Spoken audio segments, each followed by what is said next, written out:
Terceira dose da vacina contra a Covid-19. O Ministério da Saúde anuncia que essa dose de reforço vai começar no próximo dia 15 de setembro. Público-alvo: imunossuprimidos e também os idosos a partir dos 70 anos.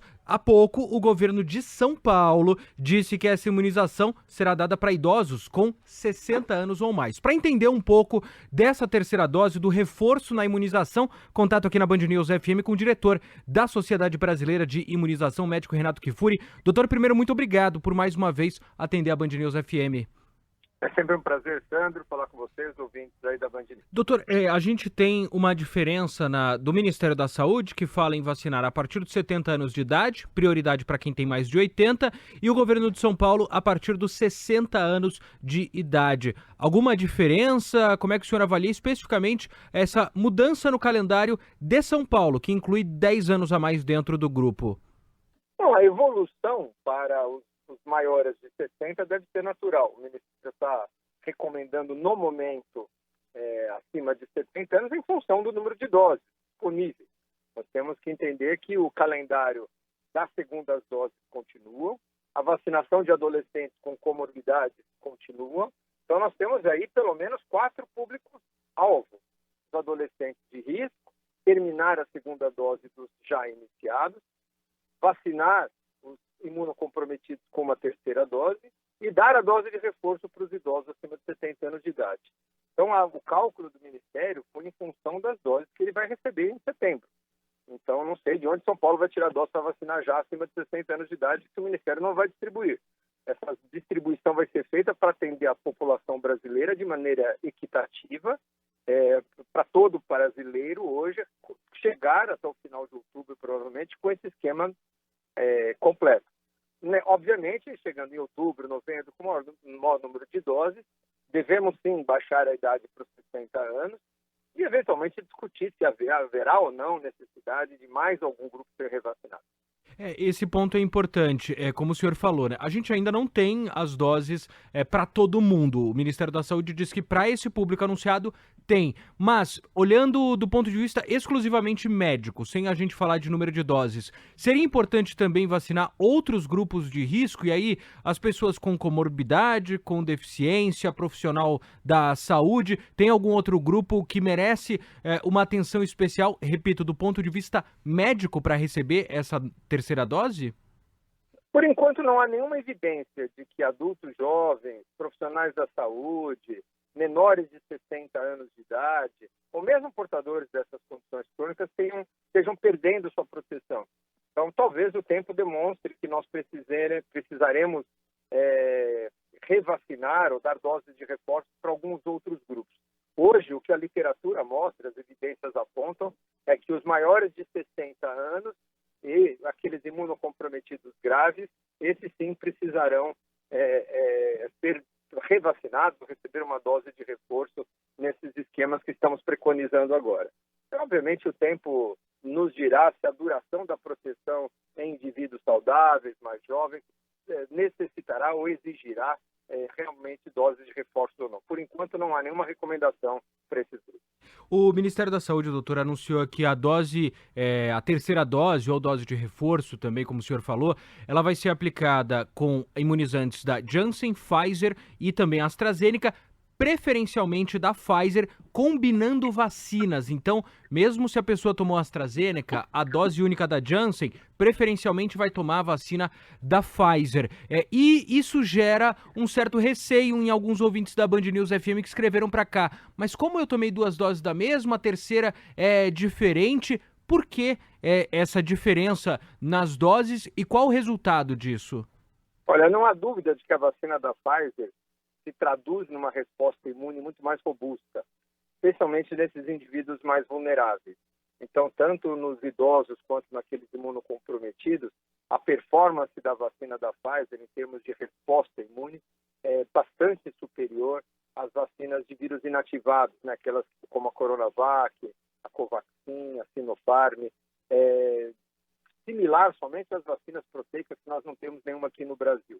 Então, elas estão realmente num nível de indução de proteção de resposta imune extremamente superior. E, ao meu ver, a decisão do Ministério da Saúde foi absolutamente técnica e foi absolutamente correta em indicar para esses grupos vulneráveis a vacina que tem a melhor performance na população de idosos. E essa, entre aspas, mistura de vacinas não traz nenhum tipo de risco? É algo que pode ser feito, do ponto de vista médico, de novo, sem nenhum problema? Sem nenhum problema, né? É muito pouco plausível imaginar que a gente possa ter algum problema com esse intercâmbio de vacinas inativadas. Muitos estudos estão acontecendo já em relação a esses que a gente chama de intercambialidade de diferentes produtos ou esquemas heterólogos. Temos muitos dados com a vacina da AstraZeneca, com reforço de Pfizer.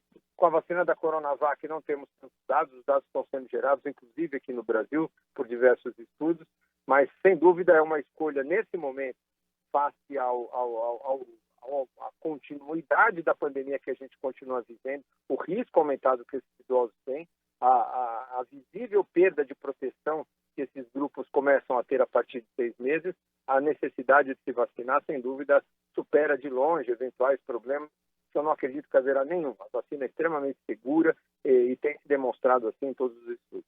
Para a gente encaminhar para o final, doutor Renato, mais 2 perguntas. A primeira, a gente tem no mundo exemplos. Israel está vacinando com a terceira dose o grupo a partir de 40 anos de idade. No Uruguai, existe, para quem tomou 2 doses da Coronavac, a decisão de aplicar uma dose da Pfizer também.